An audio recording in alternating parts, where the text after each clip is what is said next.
સરગોશ લેખક ગુણવંતરાય આચાર્ય પ્રકરણ 7 રતનચંદની કહાણી।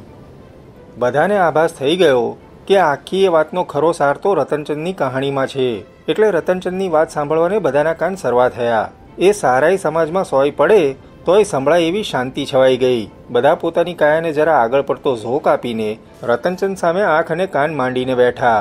પરણીને પાછી જતી બારાતમાં જાણે નવોઢા હોય એમ રતનચંદ ભોંય ખોતરતો નીચે જોઈને બેઠો હતો। હા ભાઈ રતનચંદ, રણમલ લાખાએ રતનચંદને અવાજ દીધો। ના, પણ એમાં કંઈ વધારે નથી। મારી જગ્યાએ માણેક હોય તો એમણે પણ એમ જ કર્યું હોત। તે એની કોણ ના પાડે છે, પણ તારી જગ્યાએ માણેક તો નહોતો અને તું હતો ને તે શું કર્યું એ જ કહે ને। ભગવાનની દયા કે બધું સમૂહસૂત્રું પાર ઉતર્યું, નવા બંદરમાં આવી પહોંચ્યું। તેની ના નથી। શું રણછોડરાય ને શું ભગવતી એકના એક ને એમની દયા વગર કોઈ જીવતું નથી એ કબૂલ। હવે વાતમાં કેટલું મૌન નાખવું છે? જીવન શેઠે પૂછ્યું। ના ભાઈ ના, મૌન નાખવાની વાત નથી, વાત તો સીધી ને સાદી છે। હવે આગળ ચલાવ ને ભાઈ, ઉપા માણેકે કહ્યું। બીજી બધી વાતનો વિચાર પછી કરીશું। તો સાંભળો, રતનચંદે પોતાની વાત માંડી। ઉપાભાઈ, ભીમોજી, અરબોજી વગેરે જહાજને આપણે રોજની નાંગરમાં મૂકીને ગયા ત્યારે મને એક વિચાર સૂઝ્યો। આ જહાજે આપણી જીવાદોરી છે ને આ જહાજ આ મુલકમાં આવે જાય છે એની અજમને ગંધ ન હોય એમ પણ કેમ બને? આપણે અજમના દેશમાં જઈએ છીએ, ત્યાંથી આપણા ભાઈ બહેનોને ખેંચી લાવીએ છીએ। એની એમને જો ખબર ન હોય તો ઠીક, પણ એની ખબર તો એમને હતી। તો પછી એ કંઈ પાણીને ભૂતો નથી કહેતા ને? એ બધાય ઓછા, પણ છે તો દરિયાના જાણકાર। આખો મુલક જાણે છે કે આપણા ભાઈ બહેનોને સામે પારની ઠકરાતમાં આપણે વસાવીએ છીએ ને મુલક આખો જ જાણે છે કે શક્કરબાર અલમલ્લાહમાં વસે છે, અને એકને એક બે કરતાંય ન આવડે કે આપણે અજમના મુલકમાં આવતા જતા હોઈએ તો કોઈક જહાજમાં જ જતા આવતા હોવા જોઈએ ને જે જહાજમાં જતા આવતા હોઈએ ત્યાં ક્યાંક પણ નાંગરતા હોવા જોઈએ। આટલું તો એ સમજે। આટલું જો એ સમજે તો આપણા જહાજના નાંગરની તપાસ પણ એમણે કરી હોય। મને ભગવાને એક નજર આપી છે। હું જ્યારે દુશ્મનના પંથકમાં હોઉં ત્યારે દુશ્મનની જગ્યાએ હું હોઉં તો શું કરું એનો મને કાયમ વિચાર આવ્યા કરે। આથી મને પણ આ જહાજ બાબત વિચાર થયો કે અજમની જગ્યાએ હોઉં તો હું શું કરું? જહાજને કબજે કરવાની તજવીજ કરું। તો પછી આપણા જહાજને કબજે કરવાની અજમે કઈ તૈયારી કરી છે? એટલે હુપોજીને અરબોજીને ભીમોજી ચાલતા થયા ત્યારે હું પાછળ રહી ગયો।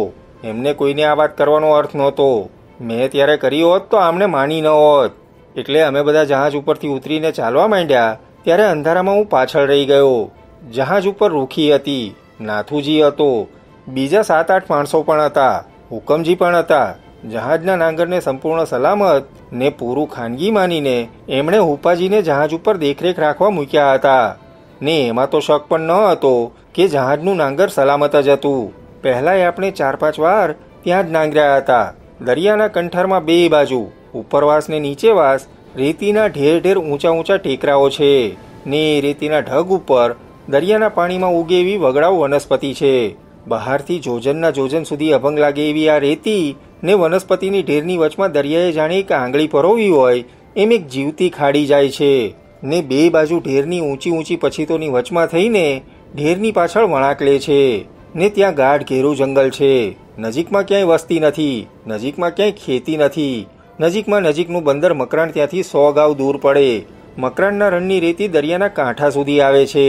કંઠારનો પવન એના ઉપર 1000-1000, 2,000 ફૂટ ઊંચા ઢેર રચે છે।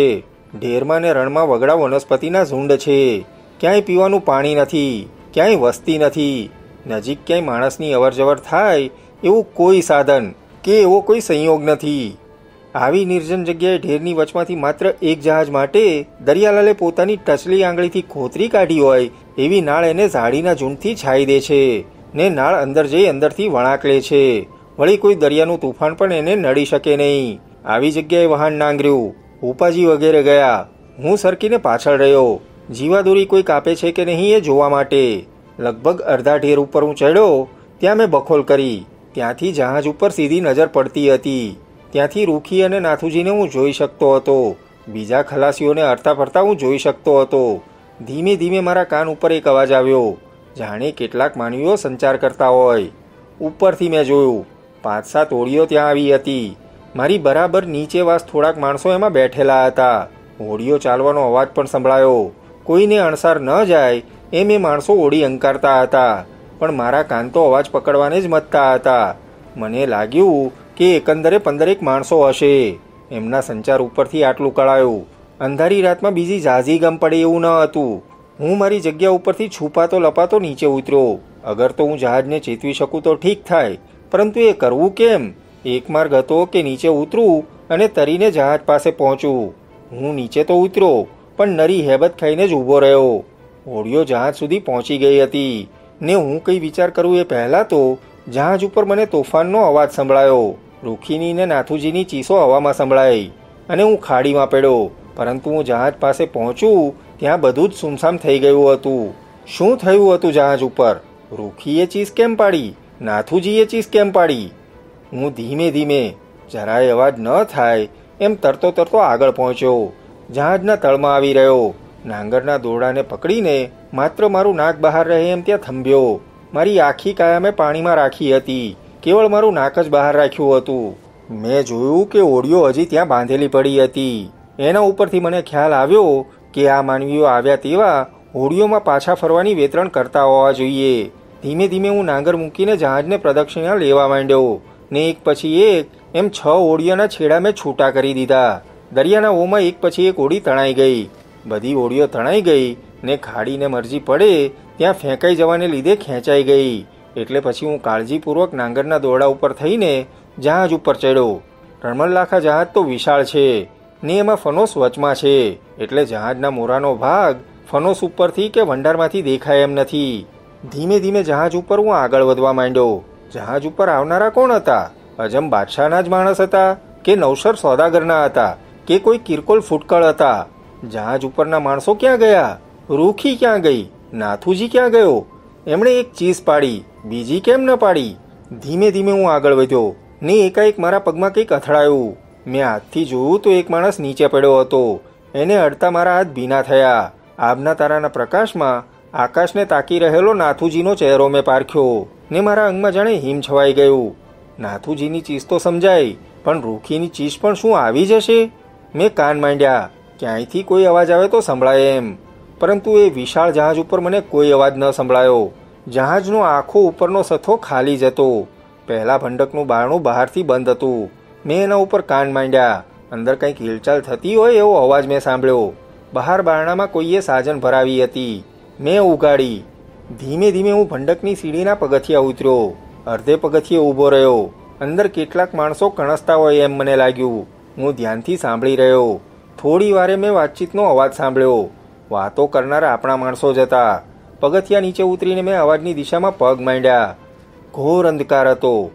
એક તો રાત ને એમાં આવા પડછન જહાજનું ભંડક. હું ધીમે ધીમે ગયો. અંદરના માણસોમાંથી એકનો હાથ મેં પકડ્યો. એના કાનમાં મારી ઓળખાણ આપી મેં પૂછ્યું ને એણે મને કહ્યું કે અજમ બાદશાહના માણસોએ અચાનક એમના ઉપર હુમલો કર્યો. એમની પાસે હથિયારો છે અને અમને આ ભંડકમાં પૂરી દીધા છે. તેઓ રૂખીને લઈ ગયા છે. મેં એને કહ્યું, ઉપરનું ભંડક મેં ઉઘાડ્યું છે. તમે બધાને મળો. ધીમે ધીમે ઉપર આવો. ઉપર સથા ઉપર આવવાની ઉતાવળ ન કરશો, પણ દરેક માણસ હાથ ચડ્યું હથિયાર સારી લો. કંઈ હાથમાં ન આવે તો સાજન લો. ભંડકનું બારણું વાસેલું રાખવું, પરંતુ મારો સાથ સાંભળીને આવવાને તૈયાર રહેવું. રૂખીની તપાસ માટે હું જાઉં છું. હું ધીમે ધીમે પાછો ઉપર ગયો. ભંડકનું બારણું ઉપરથી ખાલી અટકાવી દીધું. હાથમાં સાજન પકડી ધીમે ધીમે આગળ વધતા વધતા વહાણના છેક વંડાર ઉપરની છત્રીમાં મેં અવાજ સાંભળ્યો. હું આગળ વધવા જાઉં છું ને મેં એક ચીસ સાંભળી. એ ચીસ કોઈ ભારે પીડા પામતી નારીની હતી. જહાજ ઉપર એકમાત્ર નારી તો રૂખી જ હતી. હું ચીસની દિશા તરફ દોડ્યો. વંડારની મોટી છત્રી જેમાં ખલાસીઓનો ચૂલો રહેતો હતો, તેના ચાચરમાં લગભગ 12 થી 15 સિપાહીઓ બેઠા હતા. એ બધા અજમ બાદશાહના જાનીસારી હતા. અજમ બાદશાહ પોતાના ખાસ કામકાજ અને પોતાની ખાસ રક્ષા માટે જાનીસારી રાખે છે. આ જાનીસારીનો મોટો ભાગ પરદેશી સિપાહીઓનો જ બનેલો હોય છે. એમને બાદશાહના હુકમનો અમલ કરવા સિવાય બીજી કોઈ વળગણ કે સંકોચ હોતો નથી. કેટલીક વાર જાનીસારીનો ગારદી જ રાજકારણો કરતા કરતા થઈ પડે છે ને લોકવાયકા હતી કે અજમ બાદશાહનું રાજ તો ઈરાન અજમ દેશ ઉપર નામનું જ છે. ખરી હકુમત તો અજમ બાદશાહના જાનીસારી સીધી મરીચની જ ચાલે છે. સીધી મરીચ એક પહાડ જેવા દેહનો ને પહાડના પથ્થર જેવા કાળજાનો માણસ હતો. અજમ દેશમાં આ ગાર્દીની ભારે જબરી રાડ હતી. લોકવાયકા હતી કે સીધી ઘણો ભયંકર માણસ હતો. ખૂનમાં પોતાના હાથ ઝબોળતા એને કોઈ આંચકો આવતો ન હતો. એમ પણ કહેવાતું કે સીધી મરીચે બાદશાહી જાનીસારીમાં બધા પોતાના જ સીધીઓ ભર્યા હતા. એક અજમ બાદશાહનું એણે ખૂન કર્યું હતું, બીજાને એણે આંધળો કરીને મહેલમાં કેદ કર્યો હતો, ને ત્રીજાને અત્યારે તે પોતાની આંખના ઈશારા ઉપર નચાવતો હતો. એની નજર જે નારી ઉપર પડે એ નારી મેળવી લેવામાં એને કોઈ કરતાં કોઈ આંચકો આવતો ન હતો. ને ઘણી ઉઘાડી લોકવાયકા હતી કે એ ધારે છે ત્યારે બાદશાહની બેગમને પણ એની ખિદમત ઉઠાવવી પડે છે.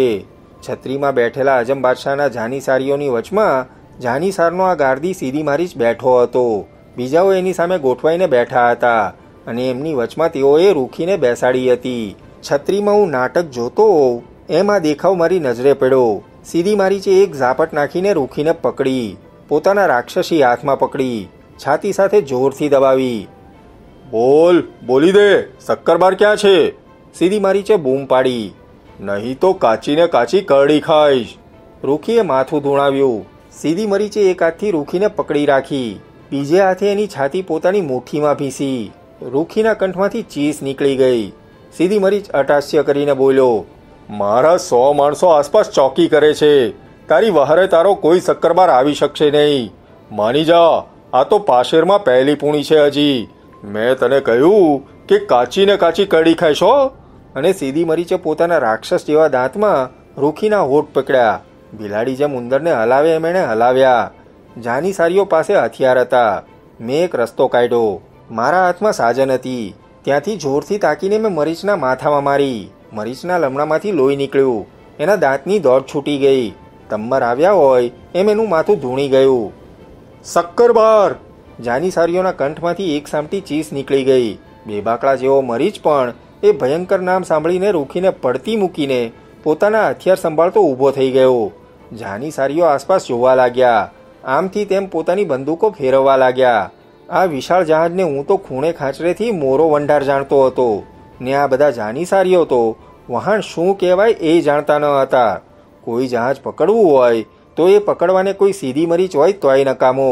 એને માટે તો ખારવો જોઈએ. ને સીધી મરીચને એની એ ગણતરીની ભૂલ હું બરાબર બતાવવા માંગતો હતો.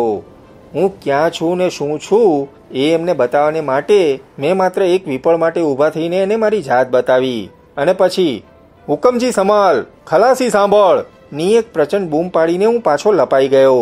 જાનીસારીઓ પોતાની બંદૂકનો ઉપયોગ ન કરી શકે એમ ફનોસની રાંગને વચમાં રાખીને હું દોડ્યો. મને એકલો દોડતો જોઈને જાનીસારીઓએ ધડોધડ બંદૂક ક્યાં અને કેમ નોંધાય છે એ જોયા વગર વછોડી અને પછી જ્યાં મેં મારી જાત દેખાડી હતી તે તરફ તેઓ દોડ્યા. ને સૌથી પાછળ, મારો, કાપો, પકડો, શક્કરબારને જીવતો કે મુઓ ઝાલો ની ચીસો પાડતો સીધી મરી જ દોડ્યો. ફનોસની રાંગે રાંગે હું પાછળ આવ્યો. જહાજ ઉપર વેરવિખેર સાજનો પડી હતી. મેં એક ઉપાડી લીધી. રૂખી તરફ મેં બીજી સાજન ફેંકી અને ચૂપ રહેવાની ઈશારત કરી. અને રાંગે રાંગે આગળ દોડતા સીધી મરીચની પાછળ આવીને મેં એની પાડા જેવી કાંધ ઉપર મારા તમામ જોરથી સાજનનો ફટકો માર્યો. અધૂરી ચીસ પાડીને સીધી મરીચ ભોંય ઉપર પડ્યો અને પડતા પડતા એના હાથમાં રહેલી બંદૂક મેં ઉઠાવી લીધી. સીધી મરીચને ભોંય ઉપર પડવા દીધો. એની છાતી ઉપર પગ મૂકીને મેં એના ઉપર બંદૂક તાકી. ચમકીને પાછા ફરેલા જાનીસારીઓ ઊભા થઈ ગયા. રૂખી! મેં બૂમ પાડી ને હાથમાં સાજન લઈને રૂખી દોડતી આવી. મેં રૂખીને કહ્યું, આ ભોંયે પડેલો દૈત્ય જો જરાક સળવળે તો એના લમણામાં ફટકો દેજે. જાનીસારીઓને કહ્યું, ફેંકી દઈશ તમારા ગાર્દીને, તમારા તમામના હથિયાર નીચે મૂકી દો. હાથમાં ધગધગતો અંગારો પકડ્યો હોય એમ જાનીસારીઓએ પોતાની બંદૂકો નીચે ફેંકી. મેં બૂમ પાડી, હુકમજી, વીરમજી, બધાય બહાર આવો. જાનીસારીઓની પાછળ આપણા ખલાસીઓ બંડકમાંથી નીકળીને બહાર આવ્યા. આ હથિયાર ઉપાડી લો, મેં એમને કહ્યું, ને એમના અંગ ઉપર બીજા જે કંઈ છરી જમાયો હોય એ કાઢી લો. જાનીસારીઓને નિશસ્ત્ર કરીને મેં તમામને ફનોસની રાંગ સરસા ઊભા રાખ્યા. એમની સામે બંદૂકો નોંધીને આપણા માણસો ઊભા રહ્યા. પછી રૂખી પાસે મેં એક દોરડું મંગાવ્યું ને મરીચને બાંધ્યો. લંગરની સાંકળ અત્રી પાસેથી થઈને ધવરને વીંટળાતી હતી. મેં સીધી મરીચને લાંબો કરીને એના હાથ એના માથા ઉપર લાંબા કરીને બે હાથે ને બે પગે સાંકળના અંકોડા સાથે બાંધ્યો. હાથમાંથી, ગરદન ઉપરથી, છાતી ઉપરથી, કેડ ઉપરથી વધારાના બંધો પણ લીધા. પછી જાનીસારીઓને મેં કહ્યું, જરા જુઓ, તમારે જોવા જેવું છે. મેં રૂખીની મદદથી ધવરનો દાંડો ફેરવવા માંડ્યો. ધવર ફરતા મોટા ઘરઘરાટ સાથે લંગરની સાંકળ એને વીંટળાવા માંડી ને આગળથી લંગર ઊંચું ચડવા માંડ્યું. ધવરને 4 આટા માર્યા. ત્યાં સીધી મરીચના પગ ધવરની ચરખીના થંભ પાસે આવી પહોંચ્યા, જે થંભ ઉપર લંગરનું દોરડું વીંટળાતું હતું. મેં જરા કાચકો માર્યો ને સીધી મરીચે કાળજું ફાટી જાય એવી ચીસ પાડી. સાંકળ ધવર સાથે વીંટળાય ને એની સાથે સાંકળની સાથે સળંગ લાંબો બાંધેલો સીધી મરીચ પણ વીંટળાય. 1000 ખાંડીના ગંજાના લંગરને ઉઠાવનાર ધવર ઉપર કોઈ ઝાડને અજગર વીંટળાય એમ લંગરની સાંકળ ચરખીના થંભાને વીંટળાય ને સાથે સાથ સીધી મરીચ પણ વીંટળાય. 50 મણના લંગરને ઉઠાવનાર ને આ જંગી જહાજના 7 સાઢોની આલાદને તુફાનની પવનમાં પણ પતંગના દોરની જેમ સમજનાર ધવર આગળ સીધી મરીચની કાયાનો હિસાબ શો? એના પગના અંગૂઠાનો તો છૂંદો થઈ ગયો ને એમાંથી લોહી વહી રહ્યું ને ધવર જરાક પણ આગળ ફરે તો એના અંગનું શું થાય એ કંઈ કહેવું સમજવું પડે એમ ન હતું. મેં જાનીસારીઓને કહ્યું, જોયું, આ તમારો ગારદી ભલે 1000 જાનીસારીનો ગારદી હોય, ભલે ઈરાનના મુલકનો ને એના બાદશાહનો હાકેમ હોય, હું એની રજ પણ શરમ રાખવાનો નથી ને આ ધવર એની જરાય દયા ખાવાની નથી. હવે મારી વાત સાંભળો. હું જાણું છું ને તમે બધાય જાણો છો કે તમે બધાય જાનીસારીઓ આ સીધી મરીચની ઈરાનના બાદશાહ ઉપરની ધાકથી જ અહીં જીવો છો. હું જાણું છું ને તમે જાણો છો કે આ મુલકનો બાદશાહ પણ સીધી મરીચમાંથી છૂટા થવાનો લાગત શોધે છે ને કોઈ એને છૂટો કરે એને મોં માગ્યા ઇનામ આપે એમ છે. તમે બધા જાણો છો કે એકવાર બાદશાહ તમારા ઉપરથી હાથ ઉઠાવી લે તો આ મુલકના લોકો એક એક જાનીસારીની જીવતી ખાલ ઉતારે એમ છે. જાઓ, મેં ઉમેર્યું, મારા જે કોઈ માણસો પકડ્યા છે એ તમામને કાલ સવાર સુધીમાં અહીં મારી પાસે લાવો. જરા સરખીએ દગાની મને ગંધ આવી છે તો સીધી મરીચના જાન ઉપરથી તમારા હાથ ધોઈ નાખજો. હું ઈરાનના અજમ શાહની સાથે સીધી મરીચનો સોદો કરીશ. જાઓ, કાલે સવારે જો મને મારા માણસો પાછા નહીં મળે તો તમે પણ તમારા જાન ઉપરથી હાથ ધોઈ નાખજો. એક શબ્દ પણ બોલ્યા વગર અને જલ્દી પોતાને આ મુસીબતમાંથી છોડાવવાની સીધી મરીચની આજીજીથી પ્રેરાયેલા તેઓને અમે અમારા જહાજની ઓળીમાંથી કાંઠે ઉતાર્યા. રતનચંદ બોલતો બંધ થયો. રણમલ લાખાએ એની જિંદાદિલી માટે શાબાશી આપી. સક્કરવારે પૂછ્યું, બોસ, એટલું જ? તમે બધા તો સલામત પાછા આવ્યા ને એ તમારી હિંમતને ઈશ્વરની દયાથી બન્યું છે, પણ જે વાત માટે તમે ગયા હતા તેમાં ખાલી હાથે પાછા ફર્યા ને? જી ના, તો અમે ખૂબ વહેલા આવી પહોંચત ને. માલ પણ બધો પાછો આવ્યો છે. શાબાશ, મારે એ જ સાંભળવું હતું. વાહ, એ કેમ બન્યું? એ જશ મને નથી, આ રૂખીને છે. એમ કે શું થયું? એ વાત એને મોઢેથી કહેવરાવો. બોલ રૂખી, એમાં શરમાઈ છે શાની? જે હોય તે કહી દે.